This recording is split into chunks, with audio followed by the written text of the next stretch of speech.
Is it possible, after all, that history has no sense? Does it make sense? Well, a lot of people have thought that. Voltaire thought that history is the record of the crimes and absurdities of mankind. I thought that was a very unworthy definition. I should say that history is the record of the activities of mankind, and it has two sides. One is the crimes and absurdities, the other is the contributions to civilization, the lasting developments which enabled each generation to proceed with a larger heritage than the one before.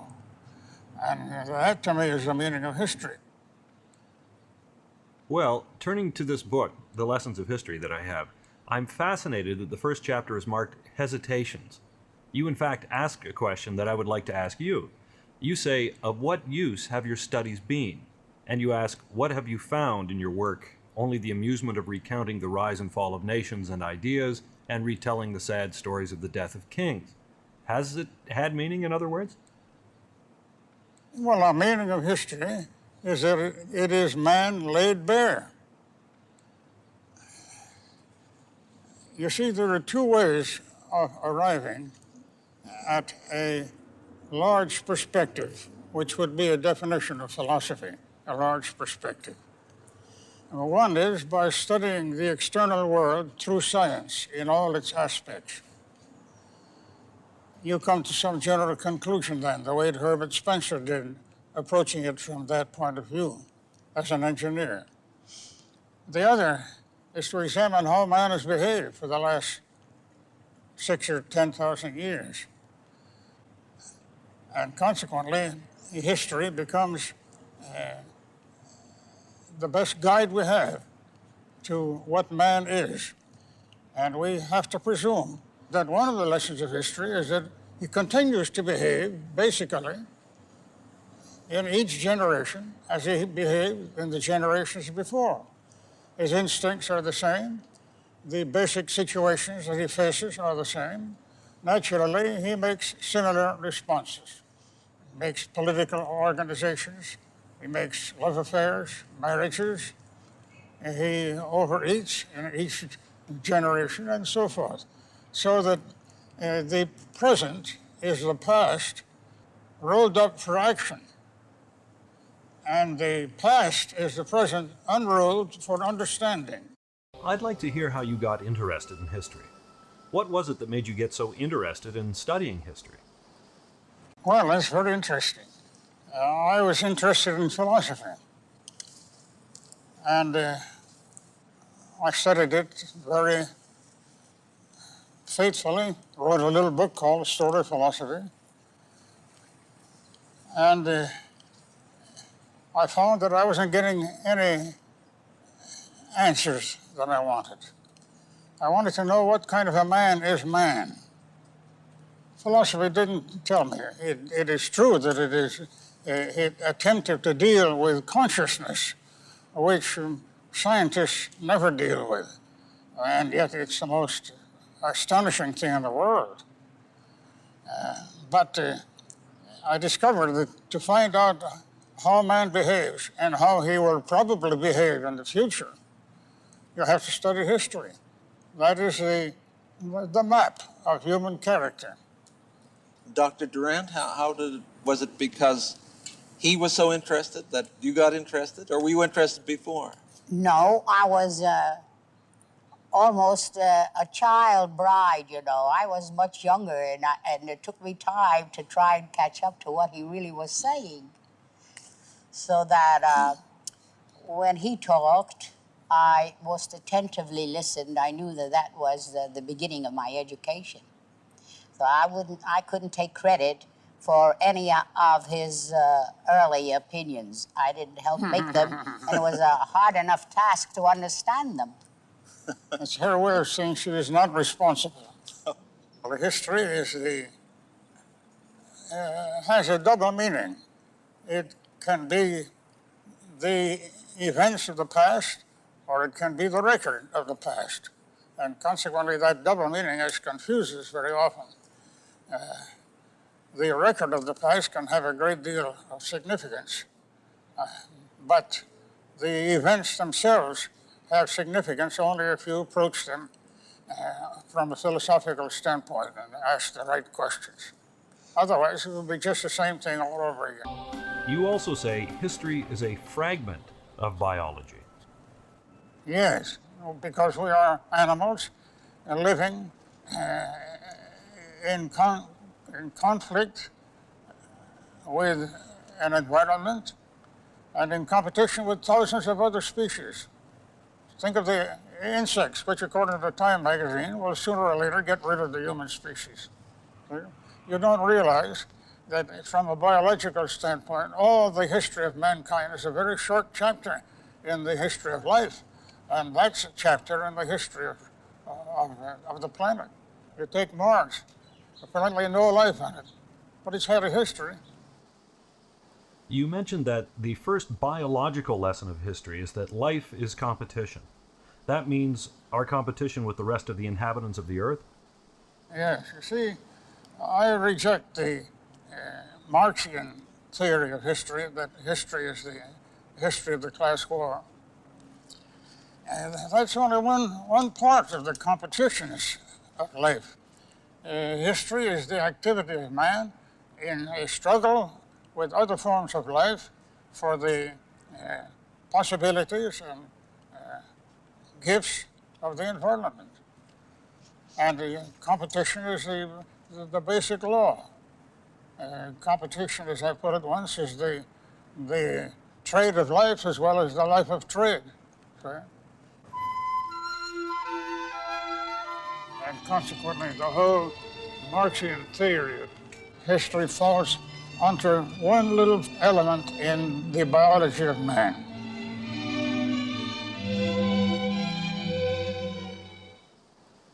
There always has been a kind of birth control among nations, has there not? Yes. That's not new in history, then. Well, it is new as a conscious social process and as groups of people deliberately organizing the control of population. But as a practice of man and wife, it is as old as history. And Caesar was already offering prizes for parents who had 3 children. And didn't do him any good. The difficulty was that the Romans obeyed him, and the non-native stocks that were immigrants into Italy did not obey him, and the Romans disappeared, and the non-natives inherited the earth. One of my favorite lines of yours is that there is no humorist like history. Could you explain this? You know, it often surprises us with the congruence of the incongruous. Now, let's see. How, for example, the most ignorant elements in the Roman Empire outlasted the educated Romans. See? Naturally, you would expect that the educated would inherit the earth. The fertile inherit the earth. The fertile inherit the earth. What does that teach us? Yes, it teaches the law of biology, that you have to breed as well as breathe. Just how does biology influence the course of history? Well, I suppose civilization exists with the permission of the survival of the race. If your civilization does not contain methods of survival, then it will not last very long. And the survival of the fittest, the old Darwinian doctrine, still holds true. Of course, we don't know what the word fit means. He defined it as really, when you boil it down to Darwin's conclusion, it was this, that living history or biology is a struggle for existence and the survival of the fittest to survive. How do you define fit? only in terms of survival again, see? So it's more or less a begging of the question, namely, what do you mean by fit? Well, the hunter is a pretty vicious fellow. Yes. And a pretty uncivilized fellow. Yes. And yet is fit to survive in that environment. He knew how to survive in that environment. And the great nations of the world today, we call them great because they are powerful. They are fit to survive? Well, so far they have proved fit to survive. But also fit to destroy humankind as we know it through nuclear proliferation and other ways. Yes. You see, competition used to be among individuals, and then it was enlarged. It was among families. Then it was enlarged among communities. Cooperation is a tool of competition. You cooperate within the community because the community itself is endangered and must have your cooperation in order to compete with other communities like us with Russia, see? And consequently, the basic reality is competition. And we can't get away with it. We have to accept it as probably not only the method of survival, but the secret of vitality. If you were not competing, what would make you develop? So a certain degree of competition is inevitable and necessary. Yes. How do we account for man's dominance over the other species? Intelligence, I presume. Maybe the fact that he was able to stand up helped. He could use his hands because the hands are the instrument of education in the early life. The child learns through his hands. And even the simple worker, he learns through his hands. And was that dumb luck or was it the product? Where does the intelligence come from? That is the question. The intelligence is not exactly the cause, it is the product. Namely, when a man experiments and finds that he can get his results by certain means, and then he uses those results. That is intelligence. It's not so much that he was intelligent. He becomes intelligent. And maybe the first part of the process is luck, accident. So you don't see any distinct pattern in this, no inevitability. The role of accident is very prominent then in the progress or the development of man to his present estate? Well, I should say its role diminishes in importance. Obviously, the role of education today in America is more important than the role of accident. Why is it that racism has endured so long in every culture and continues even today in our so-called modern enlightened societies? Racial distinctions are a part of the egotism that stimulates life. Everybody thinks his own color is the most wonderful. And if he didn't believe that, he'd lose a part of the stimulus that carries him along. And just the same way with you and me, if we didn't have a little vanity, we'd have less energy. We like to think that we're particularly special. Well, we do indeed. And yet there has been a general intermixing of cultures here, for example, in the United States, and in the course of human history, has there not? Yes, it's going on, yes. So the racial ingredient, then, in the course of civilization, is just the product of egotism, or the biological competition that has always existed among organisms and species on our planet that you alluded to in an earlier talk. Yes, I should say yes, simply yes. But I must not say simply yes. I must say yes, provided you remember that if you have a pride of race, it can be a strengthening stimulus. If you had no pride of race and the other fellow had pride of race, he might get the better of you just through that difference. How have race and history been intertwined? Well, it enters history as the operation of collective egotism. But whether the great achievements of history were due to the racial composition of the people that achieved these results is another question, because if there's anything clear in history, it is that civilization and greatness have appeared under all kinds of skin and under all sorts of nationalities. For example, take Confucius.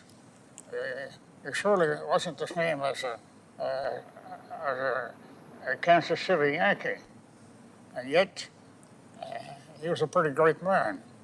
Although the present Chinese don't quite agree with that, you know.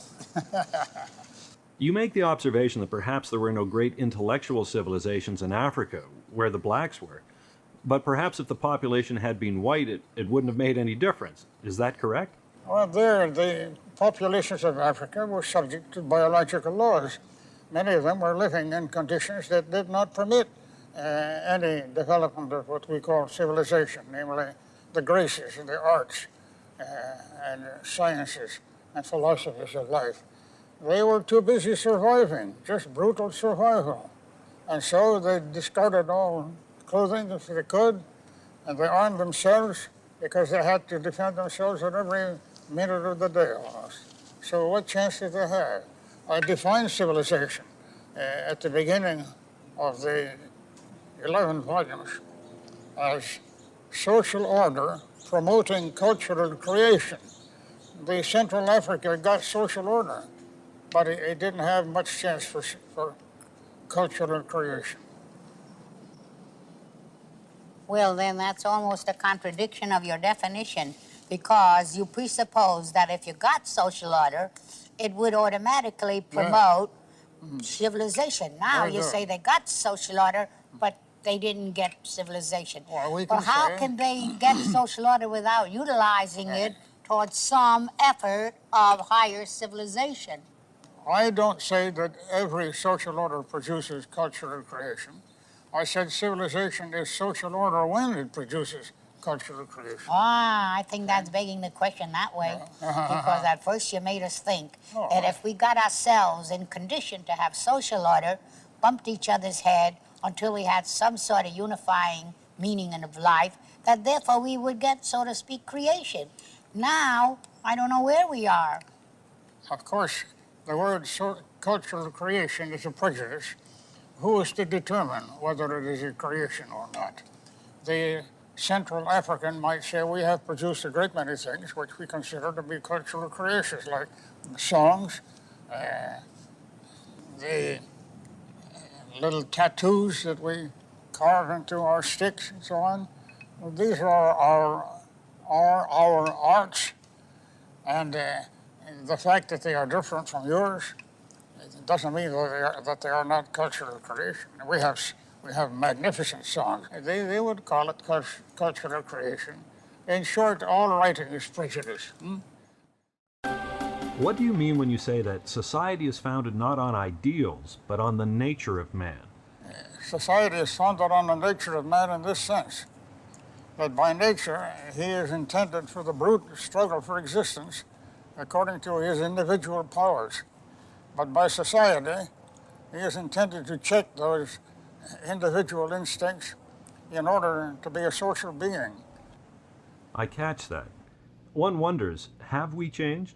Well, I should say the basic lesson of history is that man is essentially what he has been all through history. And he changes his habits, but it does not change his instincts. And his instincts, that is those tendencies of behavior that we seem to have with us in our blood from heredity. There's a great deal of discussion, of course, as to whether there are any instincts or not. But I have not placed much confidence in the theory that we have no instincts. No. Obviously, acquisitiveness is instinctive. So you don't see that human nature has changed in the course of history? Human behavior has changed, but not human nature. And consequently, the basic responses of man are the same: sexual, commercial. He's the same sort of person. The French are just the Greeks revived. The the Germans or the Lacedaemonians revived and so on. They behaved about the same way as those ancients did. Who are we revived then? We are the Romans. We are the Romans who imported Greek civilization. We imported European civilization. And our chief function in history is apparently to be a transmission line for that great heritage. If we met someone who was wandering through the desert of 4,000 years ago, would he be like us? Would we be like him? Would he react to things in the same way? He would be competing for his next meal and his next mate. Those are the essential things in our lives, too. I don't mean to say that all the activities of human beings are exactly the same as they were 2,000 years ago or 20,000. You know, history is only about 20,000 years old. It's a moment, and human history is just a moment in the history of the planet. I mean, 20,000 years ago, it's like saying that the last minute of the day is half the day. It isn't. It's just the last minute. In terms of what makes the difference, you have a line in the book that intellect is a vital force in history, but it can also be a destructive power. What does that mean? It becomes an instrument for justifying impulse. Namely, you become smart, you can prove that what you really want to do, what you are itching to do, is just what should be done. Haven't you ever done that in your life? Always. Always. The difficulty is that the intellect is an individualist. It learns how to protect the individual, and long before it ever thinks of protecting the group. That has to come later. It comes with the maturing of the mind. And consequently, a civilization controlled by the intellectuals would commit suicide very soon. Sure. That's a slap against yourself. You don't have to be so mean to yourself. I'm not an intellectual. What then are you, a plebeian? An intellectual, I suppose, is a man who mistakes ideas for realities. No, that's selling them short. That's not my idea of an intellectual. I'm trying to submit my ideas to reality. Of course, I may fool myself, but the only way to do it is by subjecting your ideas to the course of history. How do you do that? I read my books. Ah, you see or that? your books. I thought so. Where do you think we've been operating for the last 40, 50 years, trying to find out how has man really behaved? Haven't certain individuals, the genius, great man, or hero, as Carlyle believed, been the prime determinants of human history? There are many cases, I think, in which individual characters have had a very significant results upon history. But basically, I think Carlyle was wrong. That is, the hero is a product of a situation rather than the result being a product of the hero. It is demand that brings out the exceptional qualities of men. Mm-hmm. What would Lenin have been if he had remained in, was it Geneva? He would have been a little scribbler. But he faced tremendous demands upon him, and something in him responded. I think those demands would have brought out capacity in many different types of people. They wouldn't have to be geniuses to begin with. Then what is the function or role of heroes? They form the function of meeting a situation whose demands aroused all his potential abilities. What do you think is the important thing for us in studying the course of history to know about character? What is the role of character in history? I suppose the role of character is for the individual to rise to a situation. If it were not for the situation, we would never have heard of him. So that you might say that character is the product of an exceptional demand by the situation upon human ability. I think the ability of the average man could be doubled if it were demanded, if the situation demanded. And so I think Lenin was made by the situation. Of course, he brought ideas, but he had to abandon almost all those ideas. For example, he went back to private enterprise for a while.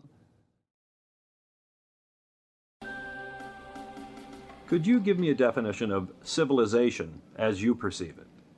Well, we defined it on the very first page of volume 1 of the story as social order promoting cultural creation. Social order, I suppose, means a combination of order and liberty.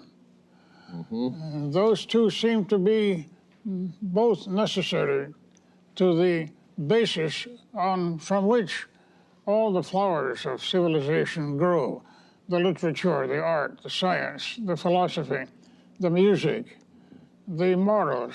And yet they would seem to be at odds. Very often order and liberty or freedom seem to be in conflict with one another. Civilization is a subtle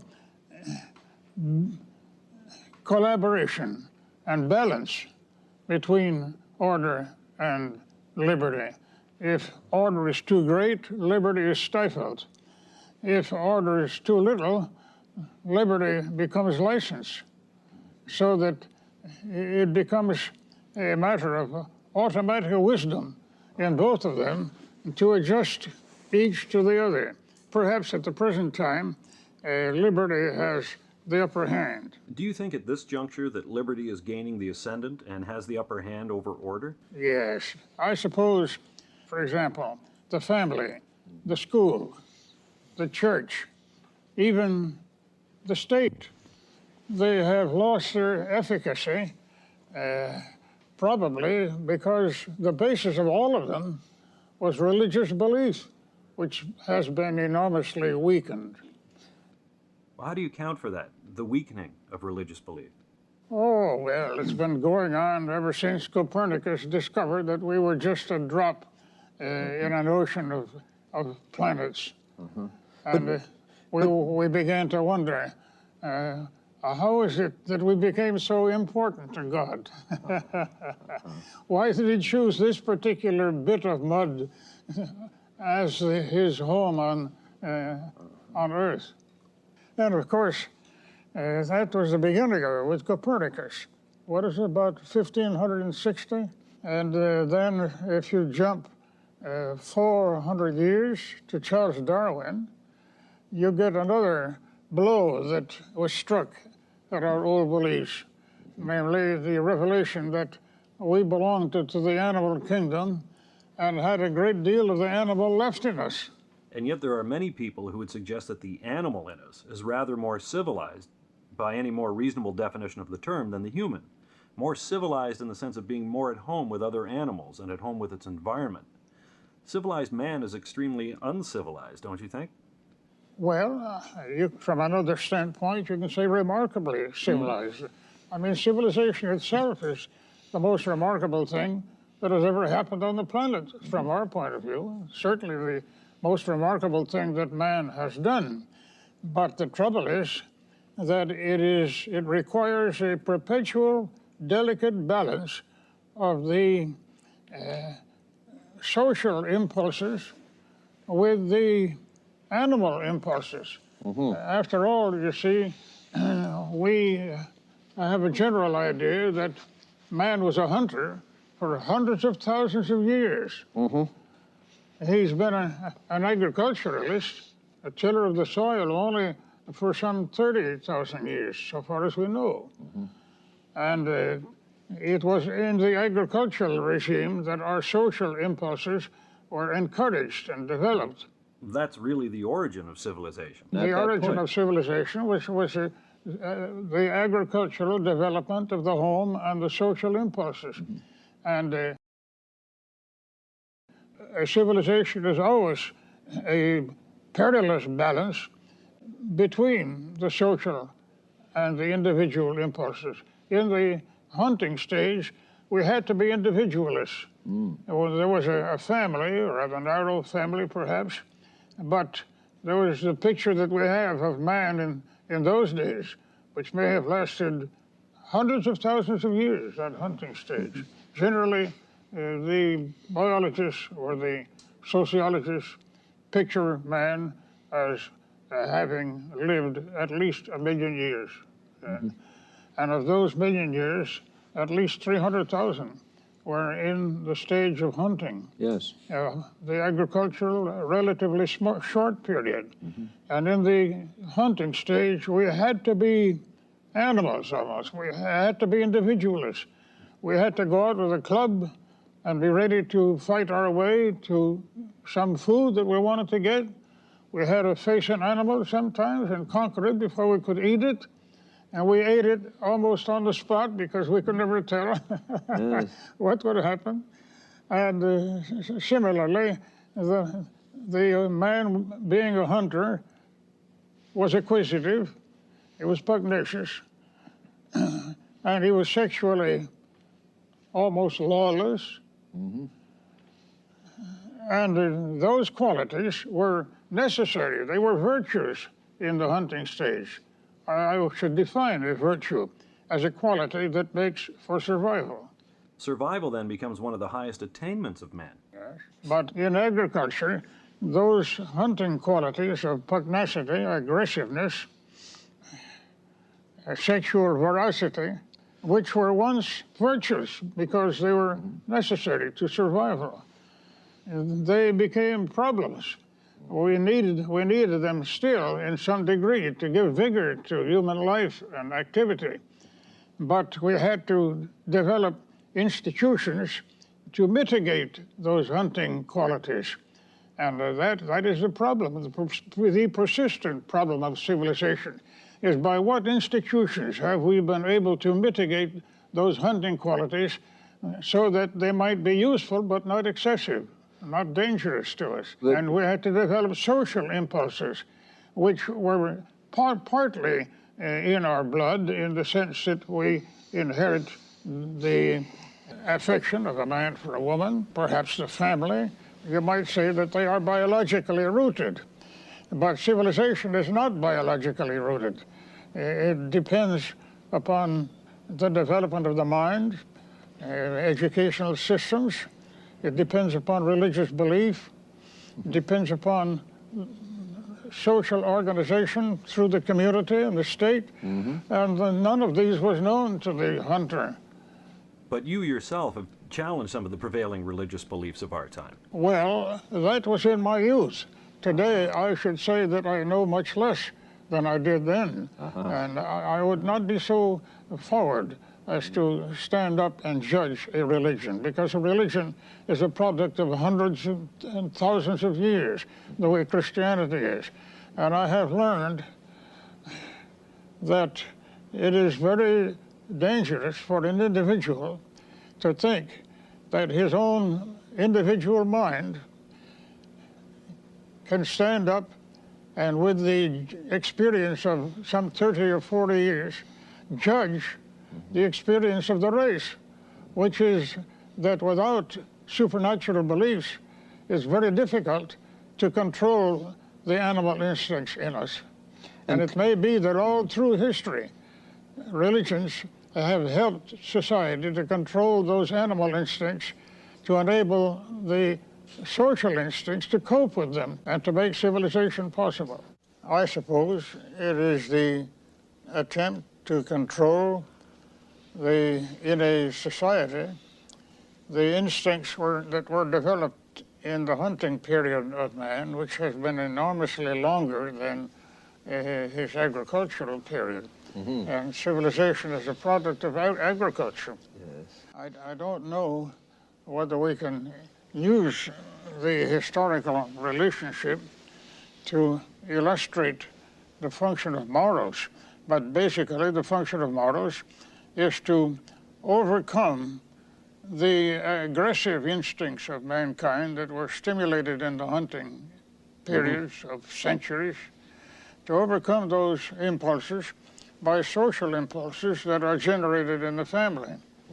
And in each civilization, I think behind all the brilliant male characters, the philosophers and the generals and the warriors, the basic process going on was women bringing up children, trying to develop in them the qualities learned in a family, not on the stage or on the battlefield. On the battlefield, the necessary quality is to kill or be killed. In civilization, the necessary quality is to make accommodations or be isolated. But morality rests upon the function of women. That is a function performed by women. Is it to induce a moral sense in the family? No, I think woman is the basic transmitter of morals, but she does not fulfill the real function of morals, which is to produce order out of natural chaos in all the fields of human life. We have morals that apply to economics, for example. Thou shalt not steal. It has not much to do with the family, but it has a great deal to do with the economic order. And thou shalt not kill. And all these, most of the commandments were not for the family, they were for the group. And the evolution of morals has been the enlargement of the area to which the commands apply, to pass from the narrow family to the tribal family, or tribal group, and to the community, to the state, to the nation. You don't see any revival of interest in morals, in a moral code. Well, in a sense, yes. It seems to me that the young people that I see today are better organized morally than the young people of my youth. They are better reconciled to marriage and to parentage. They don't say with Catherine Hepburn years ago that marriage is a gyp. They don't try to avoid parentage. They want to have not only one child, but 3 or 4.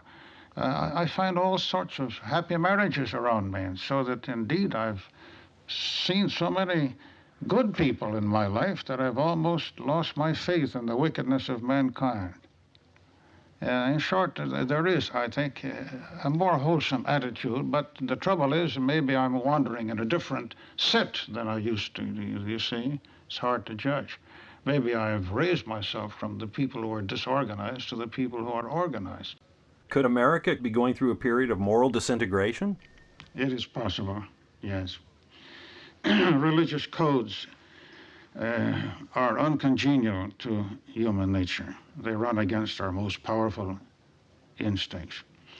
They are usually, the moral code is usually made strong enough to handle those instincts by being bound up with powerful religious beliefs. When the religious beliefs weaken, the moral code loses, you might say, its supernatural supports.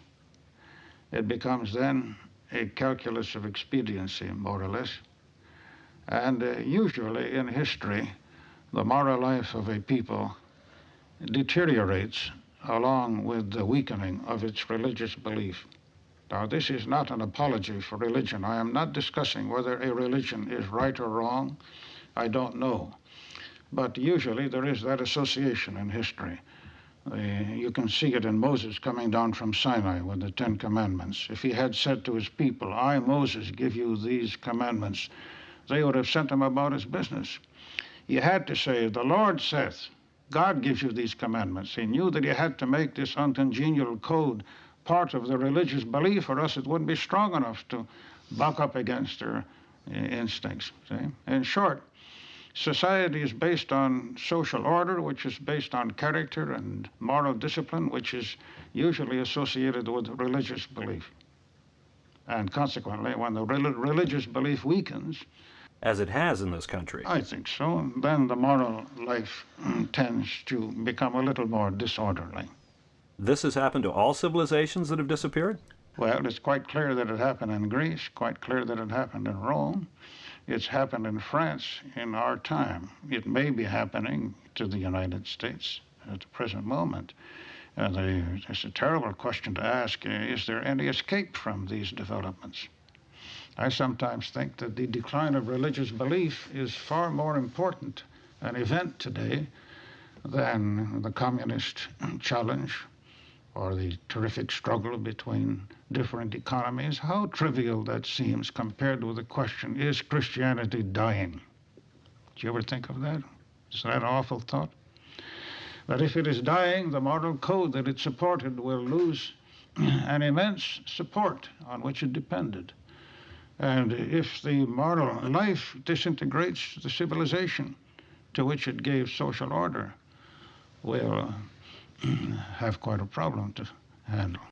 Well, getting to that in your chapter on morals and history, you say that sin has flourished in every age. So is sin basic to man? It's always in every age, the individualistic instincts are more powerful than the social instincts. That is, the individualistic instincts are those that protect the individual for survival. The social instincts are those that counteract those individualistic instincts and operate for the protection of the group. See, for example, when I join a club that overcomes a purely individualistic attitude, even when I vote, more or less it does that. The definition of sin, I suppose, is the overcoming of the social by the individual impulses.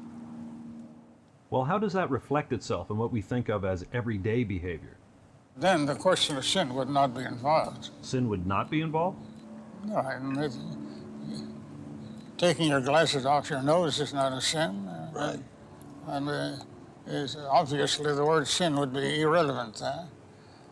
The word sin is relevant only in the context of the individual versus a group, and his individualistic instincts versus his group impulses.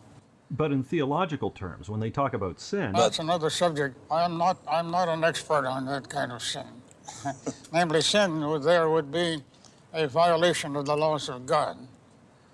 As interpreted by the priesthood. Well, behave yourself. many philosophers have believed that human reason should be the sole arbiter of morality. Indeed, you even wrote a book on the age of reason. Did this experiment work? Do you agree that this was in fact an age of reason? In the sense that it was an age of great philosophers.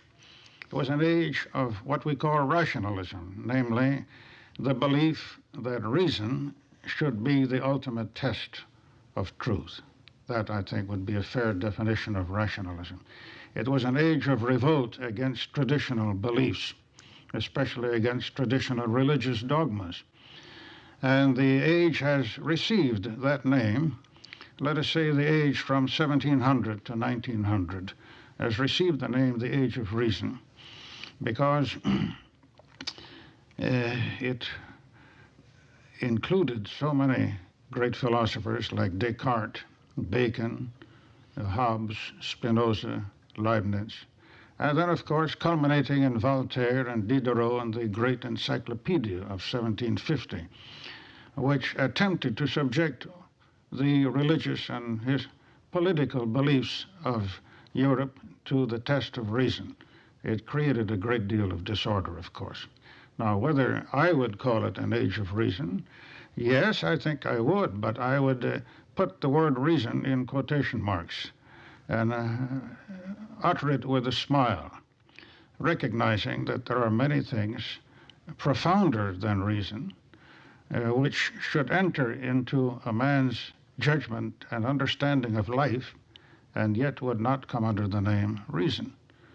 Sentiment, for example, tenderness, affection, mystery, these things that can hardly be reduced to any rational formula are just as important in our lives as reasoning. Reason is a tool, but character is based upon instincts and feelings into which reason seldom enters.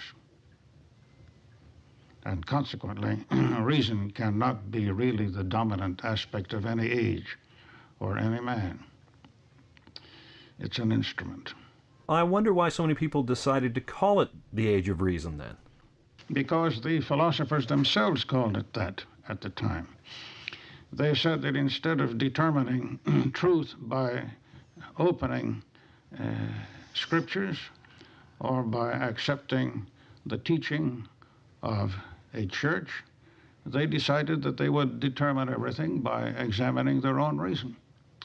It was a tremendous adventure because no individual mind, however brilliant, can ever safely sit in judgment on the traditions of mankind, because the traditions are the result of the trial and error thinking of hundreds of generations.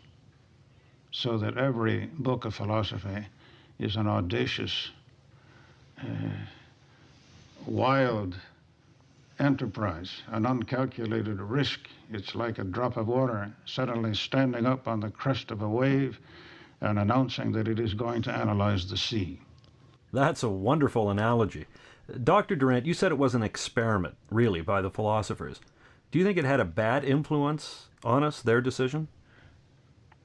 That's a profound question, and who am I to judge? You know, you'd have to be 300 years into the future, really, to judge. The Age of Reason was a good influence, I think, in the sense that it cleared up a great many absurdities, liberated us to think freely. On the other hand, it was a danger in the sense that it was immodest, that it did not warn us, while we were free to think, that we should be mighty careful about this freedom, because freedom is a trial, it's a terrific test, and in an ideal world it would be only commensurate with our intelligence. When we made ourselves free, we forgot to make ourselves intelligent, and thereby perhaps hang many tales, including mine. In your view, Dr. Durant, is morality a function of religion? Not exactly, but it's a dependent upon religion. In that sense, it's not a function of religion. The function of religion is quite different, I think. It is to give man a belief that will enable him to tolerate life. It's a new definition, isn't it? To enable man to bear reality, that's the first function. Practically every religion in history has turned out to have been a delightful dream of happiness to come, or a delightful assumption that the individualistic instincts could be overcome by the social instincts. But the individualistic instincts were formed in the hunting stage through hundreds of thousands of years. The social instincts are formed in the agricultural stage, which is only 25,000 years old. They are weaker than the individualistic instincts, enormously weaker. The social instincts need support, and they get support from law, but law is not enough. Law visibly fails today in checking the individualistic instincts. And religion came to the rescue of law by teaching man that the individualistic instincts were contrary to the law of God. It depended upon belief in a God who saw everything and who could judge everything and could punish everything. And when the belief in that declines, this moral order loses one of its strongest supports. And that is a condition in which we are today. Does studying history give you a great respect for religion or a lack of respect? Terrific respect. Why? I made a great fuss about leaving the religion that was bequeathed to me by my French-Canadian parents. And looking back upon it, I see that basically they were right, and I was wrong. I was an individualist who felt that his little ideas, his studies were of sufficient depth and scope to be fit to sit in judgment upon the traditions of the race. And that was a mistake. I don't know what I would do now if I were in the same situation with the brilliant mind that I have at the present moment. But I would like to feel that I would give tradition a better deal than I gave it. That's the eternal battle between youth and old age.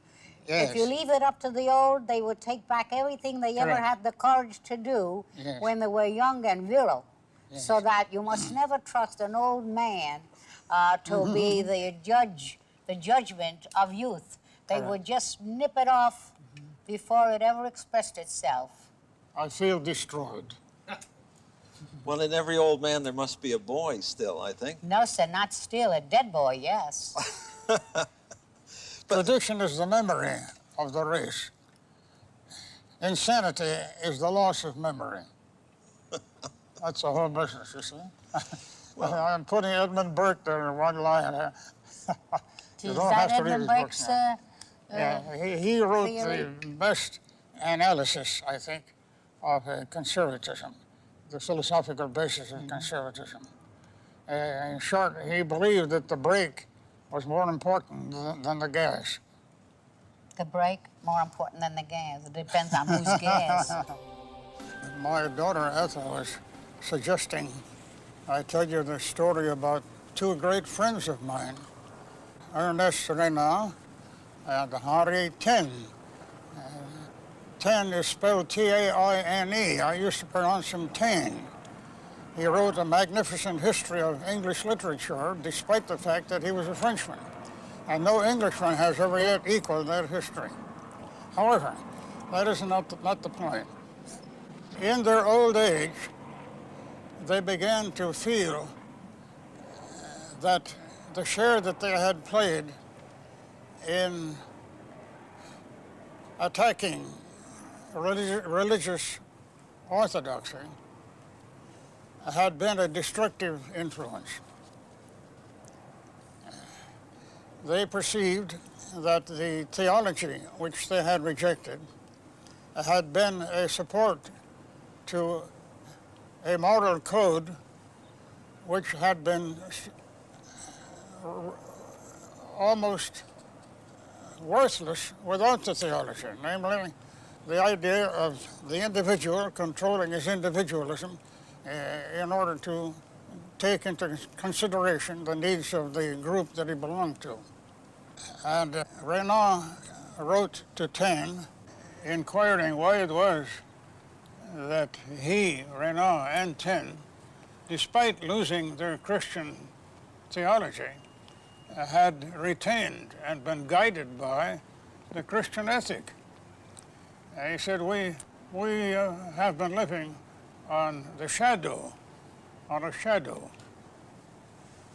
But it worked with us because the ethic was warmed up, so to speak, by the theology. And the warmth remained, even when the theology went. But our children are being brought up on a Christian ethic no longer warmed by the Christian theology. They are living on the shadow of a shadow. You and I are living, nous vivons d'un ombre, we live on a shadow. But our children will live on the shadow of a shadow. Ils vivront d'un ombre d'un ombre. The basic process in the 19th century was not socialism, and the great figure was not Marx. It was Darwin. It was the dissolution of the theology that had been the support of the moral life, along, of course, with the agricultural regime, which had also been a great factor in the moral life. Namely, the father was the employer of the sons as well as the father of them. And the family was an economic unit and process. Now, that process has been going on right along, and in the light of it, you perceive how relatively unimportant was the Russian Revolution. It changed the ways of producing goods, but did it effectively replace the Christian ethic? That's the problem that they have to face. Suppose they develop rich and poor there, as we did here. Will they begin to wonder, what is the meaning of life if we have to struggle that others may have abundance? And then the individualism will reappear, especially if the communistic myth disappears in the face of history. What I mean is that they may discover that they haven't found utopia yet at all. And they will then be in the condition of Alfred de Musset's story of the peasant who said to Voltaire, "You told us to abandon heaven and build it here, and to give up our pitchforks and take up our guns and fight for a new life. We took you at your word. We have been defeated. We have to go back to our farms and our pitchforks. And now we are exploited just as much as before. And the heaven that you took from us, which was our consolation, is no longer with us. So that you have done one of the greatest crimes in history. You have taken our last resort from us." Is the Bible a great document of history? Of course, it's undoubtedly a treasure of practically everything, of history, of philosophy, everything except science. And science, after all, is limited to the external world. It hardly has any effect when you deal with the internal world. What is consciousness? Do you have any scientific answers to that? No.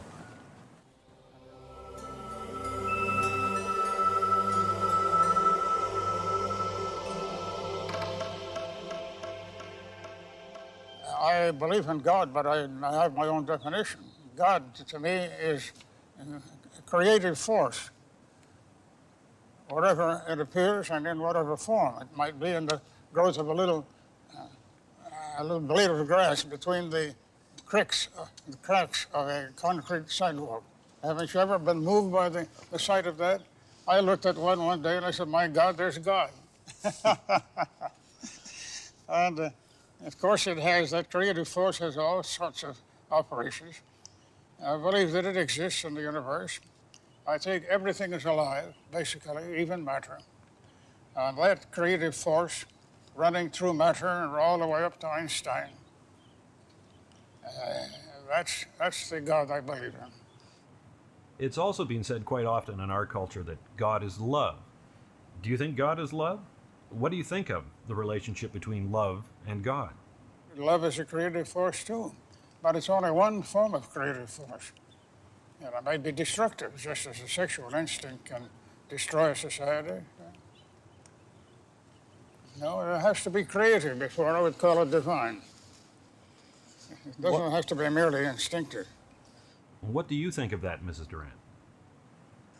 Well, to tell you the truth, I haven't ever divided in my own mind, my own way of feeling. I have never divided love from the aspect of creation. I never thought there was creation without love, even if the love be, so to speak, inanimate or a not very visible element. But seems to me when two birds perched on a limb begin whispering to each other, there's love. It's in I imagine it's in everything that is alive. Mm-hmm. You also say in that chapter about religion that as long as there is poverty, there will be gods. Yes, as long as there is poverty, there will be gods, because human beings need some consolation and some inspiration to hope. And if they are well fed and belong to the jet set, they don't feel the need of a God. But if they're working in the fields, the Angelus is a great consolation to them. Still, the desire to thank somebody when something is great or good or marvelous or mysterious is natural and instinctive. And in that respect, I believe that we unconsciously believe in something bigger, greater than ourselves, which we may call God. And to whom we wish to offer thanks. That's right. Has Marx removed God in vast areas of the world, really, or not? I don't think so. You mean socialistic movements have removed Yes. religious belief? Yes. Have they in fact removed the deep belief? I should say the other way, that the decay of religious beliefs has promoted socialistic movements. I was just reading Thucydides' Peloponnesian War again. It has a terrific chapter about the revolution in Corcyra. And there was such cruelty on both sides. And then you discover that practically everybody at that time had lost his religious belief. In the days of Pericles, you think Pericles took Zeus as a god? Zeus was a statue, and with a little gold in it, which could be used in a pinch, which they actually did use in the Peloponnesian War. But he didn't take religion seriously. And same way with Socrates, same way with Euripides. Euripides' dramas are full of agnosticism. Well, I have to ask you, who would be your favorite character in history? Oh my God. Do you have such a thing? Without any doubt, I would say Jesus Christ. Doesn't that sound funny? The old skeptic. But that's goes not back. history. Well, of course, he was part of history, wasn't he? Well, you can't I tell don't say. whether he's just... You don't mean to say he was a complete myth, do you? Well, why do you say it? Well, because he gave me ideals which appealed to me very much. I wish to God I could obey his ethical doctrine. I know it's impossible to human nature, but it's an enormously desirable as a counteraction to our natural individualism. For example, what he says, turn the other cheek. Well, it's silly, you don't turn the other cheek. But you try to behave without returning insult with insult or blow with blow. Say. How enormously important that is to living in a social order. Dr. Durant, there seems to be more and more people going back to church these days. There's a return to religion in this country. What do you think? I don't think that that is a religious revival. It's a church-going revival. And so many wars have been based on Christianity versus other religions, or one sect of Christianity facing another, like in Ireland today. But biology overcame religion. Man is a competitive animal, you see. Even religions compete. Even the various sects in a religion compete. Do you think that we North Americans are getting closer to the Russians, and the Russians are getting closer to us? Is there a meeting place taking place, or are we splitting off? Oh, yes. I think in all history, as Hegel would remind us, is a process in which a condition, which he calls a thesis, splits into opposing elements, as, for example, socialism and capitalism. And the third condition, synthesis, is a combination of the two opposing elements. When you go back to Hegel and beyond Marx, if Marx failed to make the last step in his analysis, he said, here's our economic woe. It's dividing the socialism and capitalism. Now, he should have said they will unite. He said, no, socialism will destroy capitalism. He was unfaithful to his old teacher, Hegel. Hegel would have said, you silly, I didn't teach you that.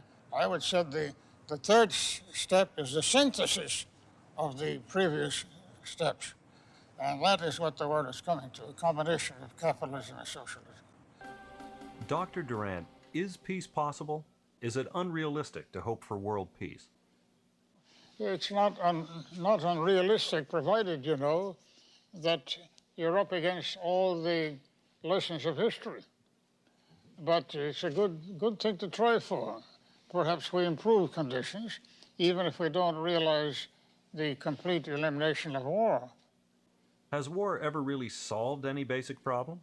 No, it replaces one possessor by another, and he will be replaced by another, and so on, until the terrain is exhausted. Until the terrain is exhausted, or until we've obliterated mankind. Do you think of that as a realistic possibility? I don't think man will be obliterated by a war. Be obliterated by pestilence or earthquakes. But not by a thermonuclear holocaust. No, he will preserve to the last minute the pressure of killing his brother. Do you think that war ever serves a really useful purpose? It may be in the sense that it exhausts the pugnacity of the participants. As a siphon, then? Yes, if they didn't have war, they'd do something else, which conceivably could be different, because in many centuries, war affected only a small part of the population. And there were certain rules about it that every gentleman observed.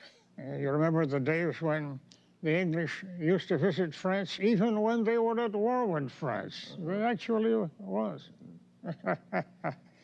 A man like Robert Walpole, who was the man who wrote all those famous letters, Horace Walpole. Robert was the prime minister.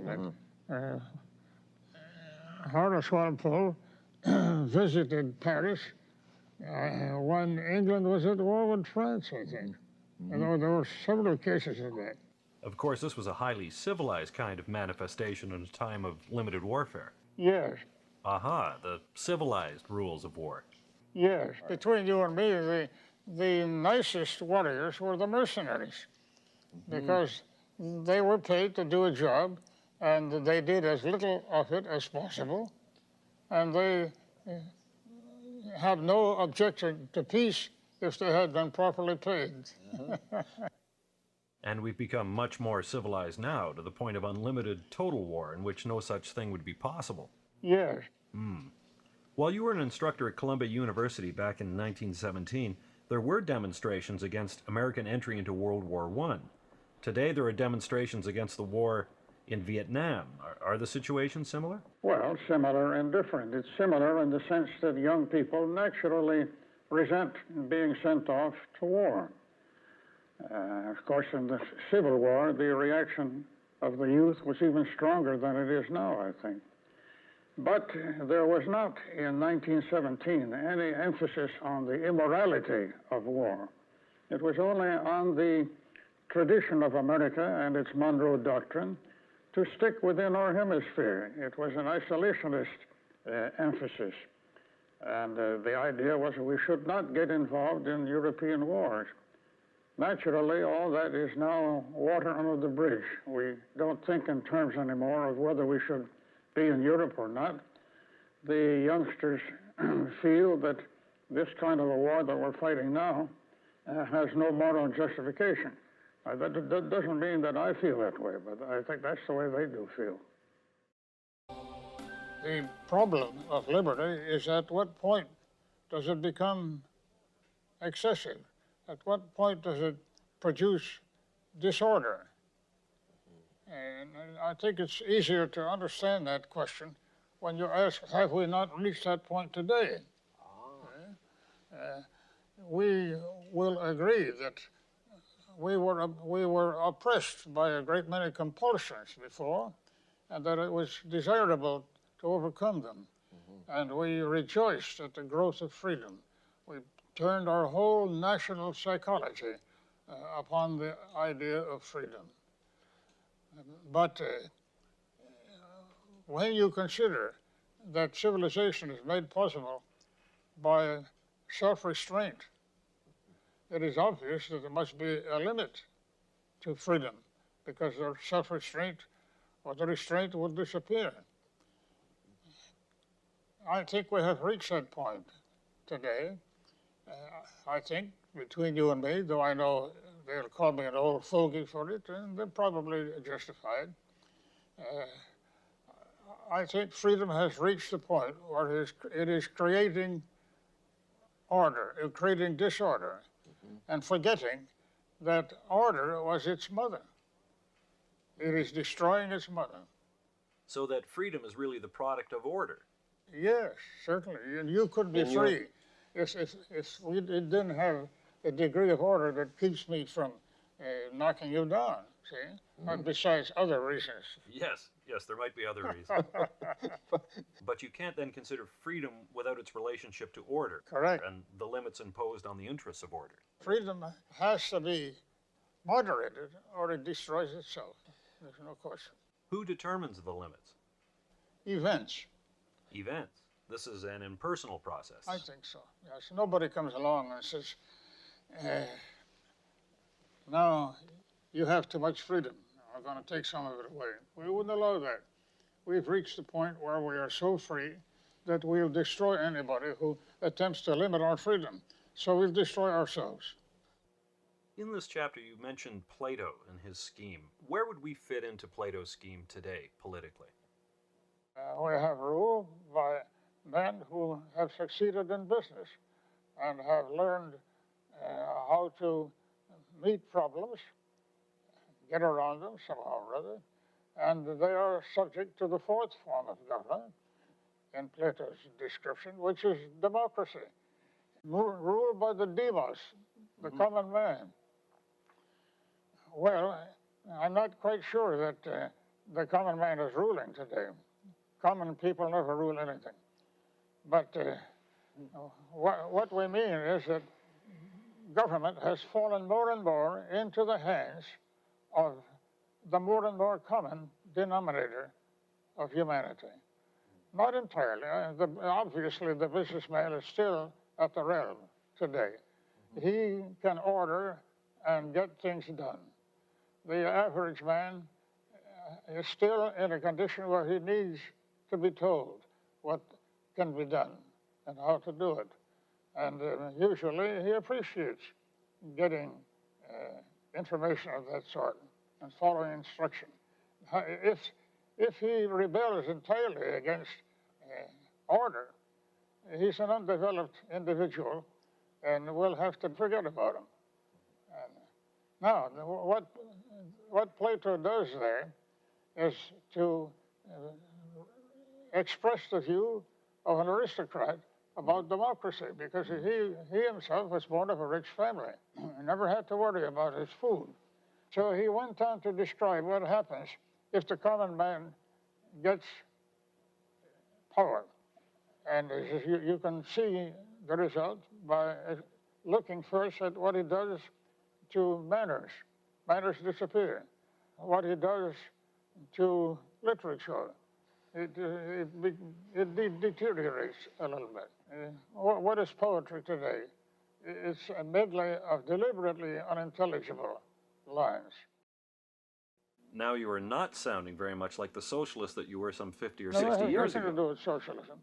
I am arguing against formless behavior, the formlessness in life, in manners, in literature, in art.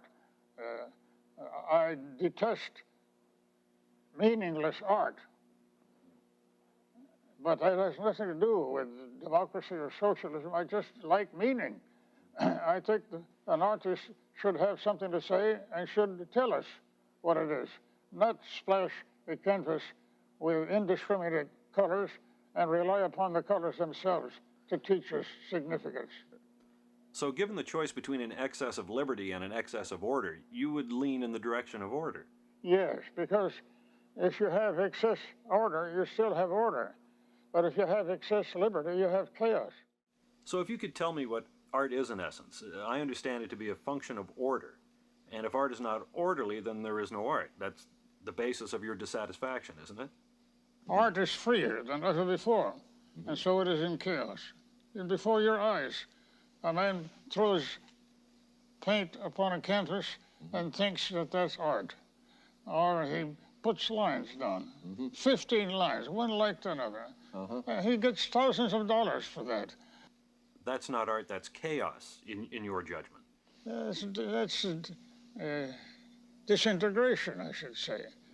Or when I ask an artist, what does that mean? He refuses to answer. He says, you have no right to ask me what it means.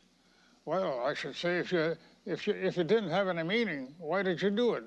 And he answers, because it is a pleasure in itself, and even the meaningless is beautiful.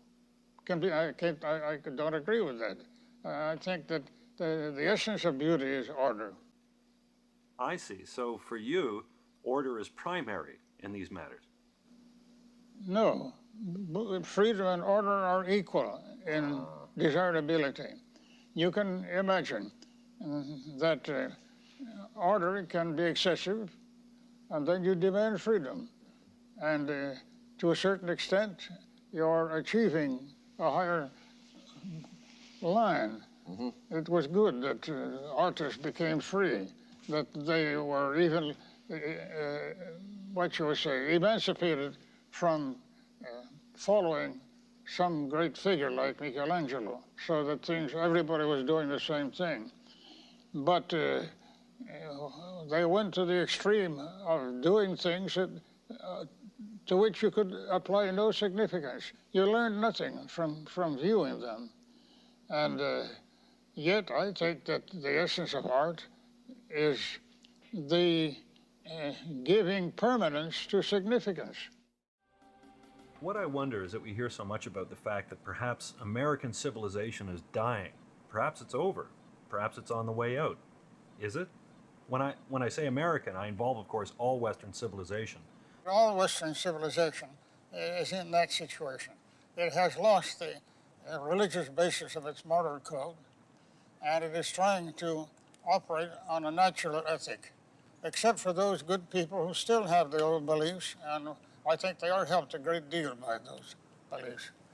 But as you will agree, the effective part of the population is the one that has the least theology, isn't it? I mean, the higher you go in the intellectual scale, the less the old creed remains. And that is a basic fact in our society. As timely said, we are living in the post-Christian era. Okay? Many civilizations that we know of have had obvious periods of growth and obvious periods of decay, or have then disappeared. But whether it's a cyclical process is open to question. As you know, many of the great thinkers on that subject, like Spengler or Vico, have had different notions of the cycles. I was interested to find that a socialist about 1780 conceived a plan according to which he felt all civilizations developed. They first had an organic, they had a critical stage in which they discussed what should be done. It took 200 or 300 years to discuss. And then an organic period in which they had made up their minds. And then that would collapse, and it would collapse as criticism resurrected. And so it had another age of criticism, and so on. So he thought the Middle Ages were a stable age of organic unity and development. From 1500 years until now, we have a critical stage in which the mind knocks to pieces any positive idea that you can give. Beginning with the Renaissance and Reformation. The Renaissance perhaps criticized the whole medieval view and wanted to go back to the classics. The Reformation also wanted to make a change, but strange to say, it went back to many medieval ideas, like St. Augustine, for example, more than any other of the fathers of the church. And in a sense, that was a return to old ways as a way of getting away from Rome. I guess this is why I think of the whole concept of growth and decay in terms of cycles, because So much of what is new, critical, innovative, and that seems to represent a turning point of history, looks back. Well, I think we can agree with Saint-Simon that there are organic ages and there are critical ages. Obviously, we live in a critical age. Indeed, we are busily occupied in tearing our traditions and our foundations to pieces. In the name of freedom. Yes, of course, the age of criticism is an age of freedom. The age of order is an age of stability. Dr. Durant, do you think that history repeats itself? In the large, but not in detail. For example, all civilizations begin with clearing a wilderness, developing agriculture, maybe conquering a possessing population as we conquer the Indians. It passes on to developing industry, developing organizations of finance. And then, when it has built its economic base, it begins to produce cultural activities, literature, art, science, philosophy. It usually has strong religious beliefs at the beginning. And as the civilization develops science and philosophy, those beliefs run into conflict with what is supposed to be the progress of knowledge. Then there is a terrific struggle which may unsettle the moral base of the civilization, because the moral basis is usually tied up with religious belief and instruction. And then two things can happen. One or the other of them happens to every civilization. Either the civilization decays from within through moral disintegration, which may be happening to us at this minute, or there is a change of trade routes which leaves the country off the direct line of communication and wealth. That may be happening to England now in the air age. You see, it belonged to the maritime era. But the air age means going directly to your goal, which will leave England off the main line. So that in the large, civilizations go through the same stages, but naturally the details are different. We know, for example, that every religion will change in the course of time. We have a general idea how it will change. We know what will happen to the civilization itself. It is bound to die sometime. You think so? Of course. American civilization, like any other, is a transitory thing. It's a moment in geological time. Isn't that a mean thing to say, that American civilization is a moment in geological time? And so, by the way, is literary immortality, so that when you speak of Shakespeare as immortal, you realize that that's just between one ice age and another. Now, the details will be enormously different. You can have automobiles instead of push carts. You can have radios instead of the letters of Madame de Sévigné. But the details are rather unimportant in determining the future of a civilization. I mean, the fact that we have automobiles instead of horses doesn't determine our future. The fact that we have radios instead of reading my books doesn't determine the future. Those are incidentals. The essential things to America are, will the moral life of the American people survive the enormous test that it is undergoing from the growth of intellect and the weakening of inhibitions? And will it survive changes in trade routes and the discovery of raw materials and so forth? Imagine that Russia and China, for example, prove geologically far richer than this continent. That will have an enormous influence on the history of America in the future. Looking ahead, I must ask this question. Do you feel pessimistic or optimistic, having studied history so long? What is your basic feeling?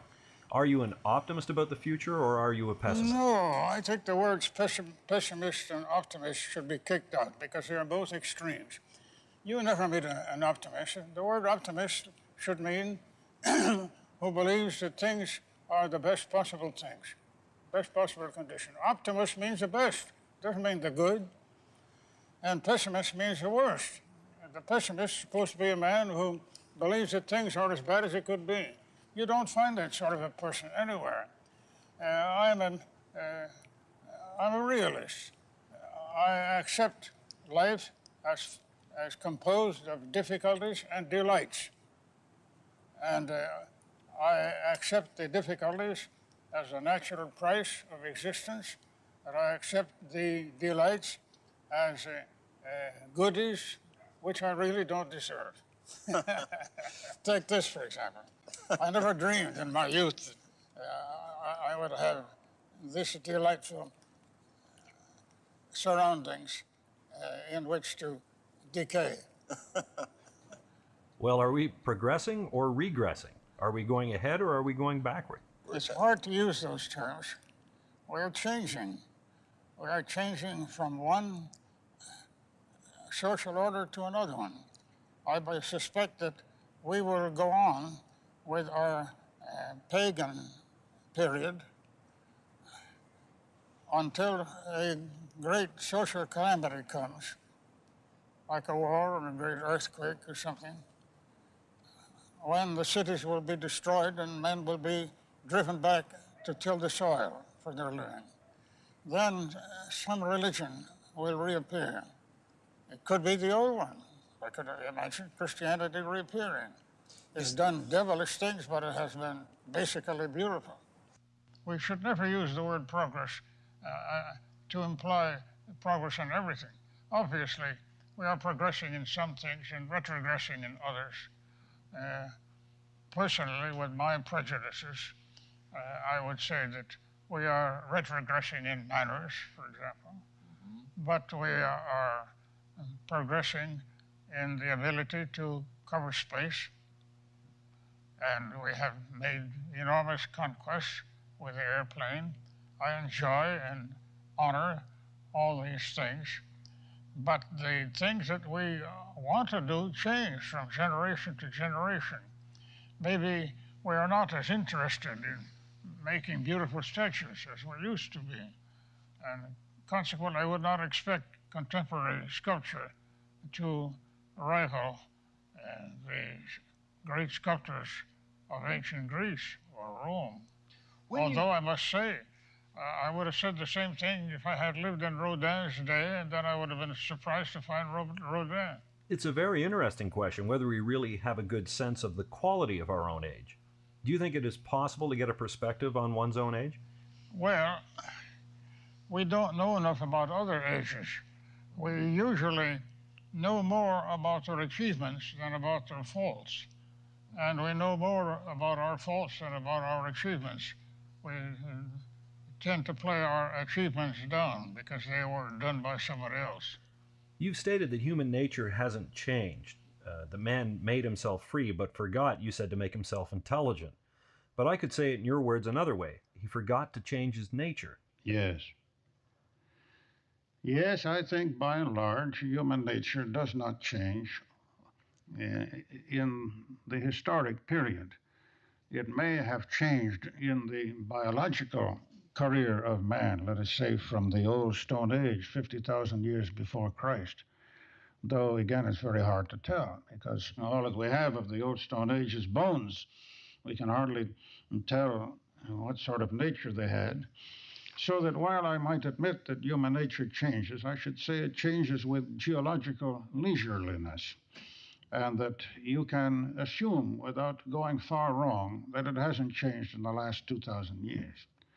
I find that the Greeks were anxious to do the same things that we are anxious to do. They were anxious to get power, anxious to get wealth, anxious to get women, and I suspect that we are similarly anxious today. We use slightly different means.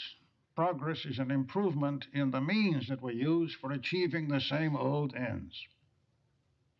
And I sometimes wonder whether the progress is only of means without any progress in ends. Do we desire the same things that we used to desire thousands of years ago?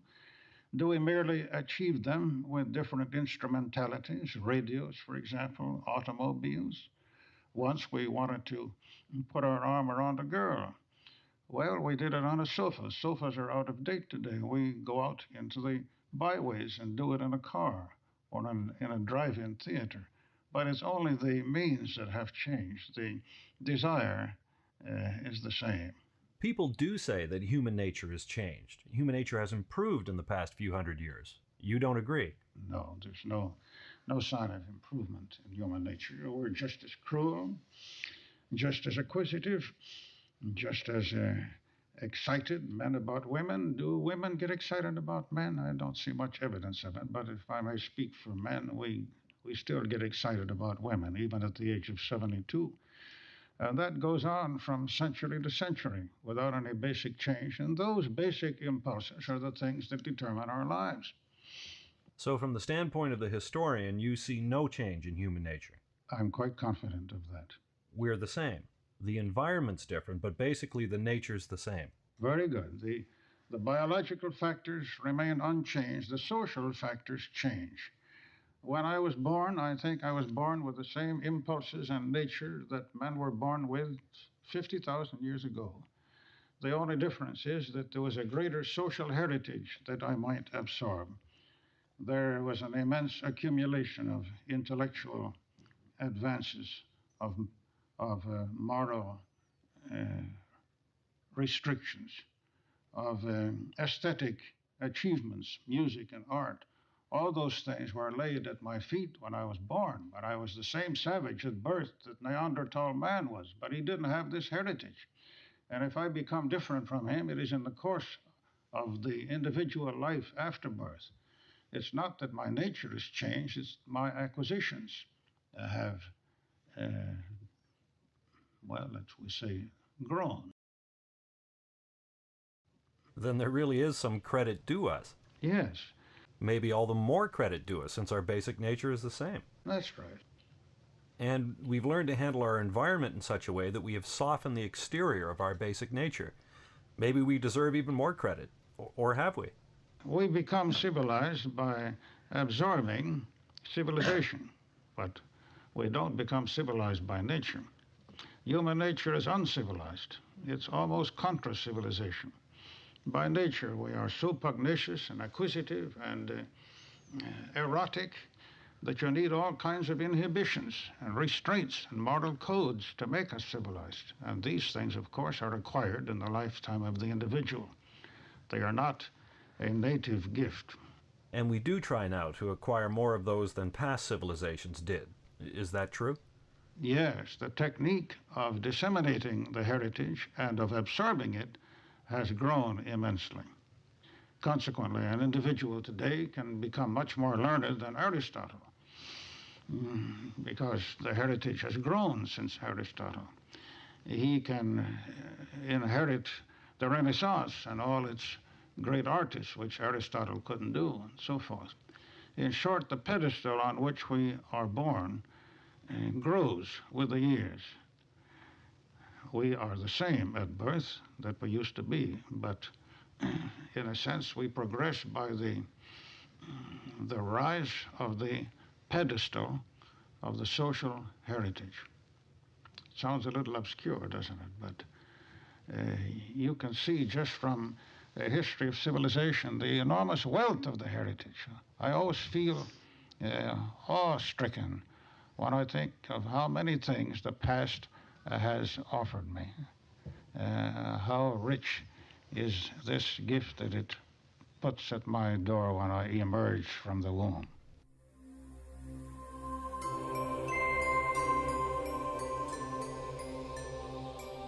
In the last page of that book, I fall into a kind of religious rhapsody about the heritage, and it has served me as a substitute for my religious belief. Namely, can you spread the book and see if I can read this?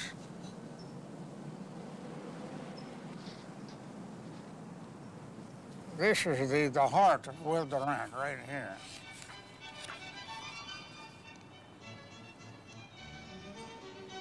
Consider education not as the painful accumulation of facts and dates and reigns, nor merely the necessary preparation of the individual to earn his keep in the world, but as the transmission of our mental, moral, technical, and aesthetic heritage as fully as possible to as many as possible for the enlargement of man's understanding, control, embellishment, and enjoyment of life. The heritage that we can now more fully transmit is richer than ever before. It is richer than that of Pericles, for it includes all the Greek following that followed him. Richer than Leonardo's, for it includes him and the Italian Renaissance. Richer than Voltaire's, for it embraces all the French Enlightenment and its ecumenical dissemination. If progress is real, despite our whining, it is not because we are born any healthier, better, or wiser than infants were in the past, but because we are born to a richer heritage, born on a higher level of that pedestal which the accumulation of knowledge and art raises as the ground and support of our being. The heritage rises, and man rises in proportion as he receives it. History is, above all else, the creation and recording of that heritage. That's my answer to Voltaire's definition. Progress is the increasing abundance, preservation, transmission, and use of that heritage. To those of us who study history, not merely as a warning reminder of man's follies and crimes, which again was Gibbon's definition, but also as an encouraging remembrance of generative souls. The past ceases to be a depressing chamber of horrors. It becomes a celestial city, a spatial country of the mind, wherein 1,000 saints, statesmen, inventors, scientists, poets, artists, musicians, lovers, and philosophers still live and speak, teach and carve and sing. If a man is fortunate, he will, before he dies, gather up as much as he can of his civilized heritage and transmit it to his children. And to his final breath, he will be grateful for this inexhaustible legacy, knowing that it is our nourishing mother and our lasting life. Very beautiful. Alma mater. Amen. Our nourishing mother. That is just what the phrase means, of course. When you graduate from the college, you call it your alma mater. Alma means elementary. You're feeding, you're nourishing mater, mother. You're nourishing mother. That's what the heritage is. Looking at history as a whole, Dr. Durant and Mrs. Durant, are ideas stronger than weapons, or is history made in the barrel of a gun? Ideas are the strongest things of all in history, because even a gun was originally an idea. Somebody discovered gunpowder, for example. Somebody discovered a mechanism for discharging it. All these things were ideas. At the other hand, an idea could, however important it might be at history, at a certain propitious time, it may lay dead and fallow for centuries, having no influence and no meaning at all, so that the idea is in itself that important until the idea meets the personality and the zeitgeist, the time spirit. When those three unite, you've got something going. The ideas of today are the politics of tomorrow, and the philosophy of today is the literature of tomorrow. You can see, you're familiar with French literature, how the influence of Nietzsche pervaded the whole generation of Sartre and Camus and Gide. Not so much Proust, but there's another example. How the influence of Schopenhauer went all through the literature from 1860 to 1960. So that ultimately it's ideas. Think of the number of things that were ideas in our youth and that are now realities.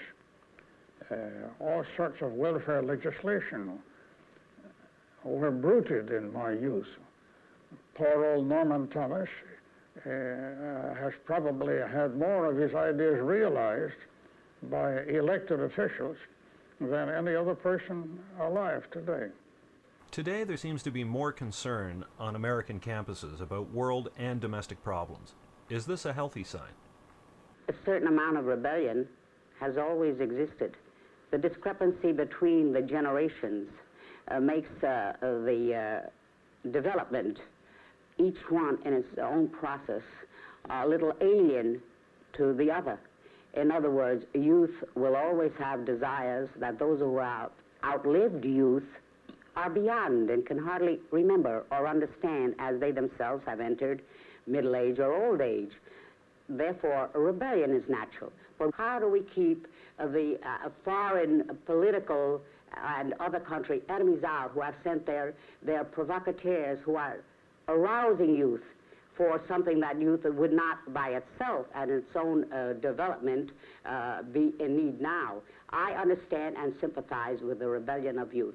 I dislike the alien elements that is using this rebellion of youth to make our country a chaotic process, into a chaotic process. May I say a word about that?